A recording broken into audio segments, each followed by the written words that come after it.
যাই হোক, ওই যে পাম্প গাড়ির তেল নিতে গ্যাস নিতেছে, তাই আমার বড় বেলা সবাই নামছে। কেউ আমলা খাইতেছে, পোয়াতি হয়েছে, কেউ বিড়ি খাইতেছে, কেউ পান খেতেছে। হ্যাঁ, ওই দেখেন পান খেতেছে, এ ভাই বিড়ি খেলে, আমলা খেলে বিড়ি খাইতেছে। ভাই একটা হলে গেলো, আমি এই যে একটা ঝালমুড়ি খাচ্ছি 10 টাকা, খুব ভালো লাগলো। আপনারা এটা খাই। ওইদিকে এই যে হালা আছে, মোবাইল দেখতেছে বড় ভাই, দোকানদার ভাইও ভালো মানুষ, ভালো মানুষ। এই যে চাপর চাচা, ওলার বাপ দেখেন, শার্টের বোতাম খোলা। আমার একটা কানু ভাই আছে, ভিতরে গেছে মনে হয়। কানু ভাই, যাই হোক, কানু ভাই মনে ভাঙে গেছে। এই যে কানু ভাই আমরা খেতেছে, কানু ভাই সাকসেস। একটা গেঞ্জি তিনি কিনতে পারছে, এই গেঞ্জি 1200 টাকা কিনছে।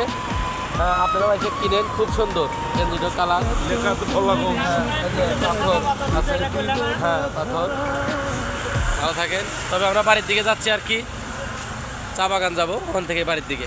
আজ দুদিন হলো আসছিলাম, আপনারাও আসবেন। কানু ভাইয়ের সাথে আছি, আমরা গাড়ির ড্রাইভার, আমরা আমরা যাবো। ভালো থাকি।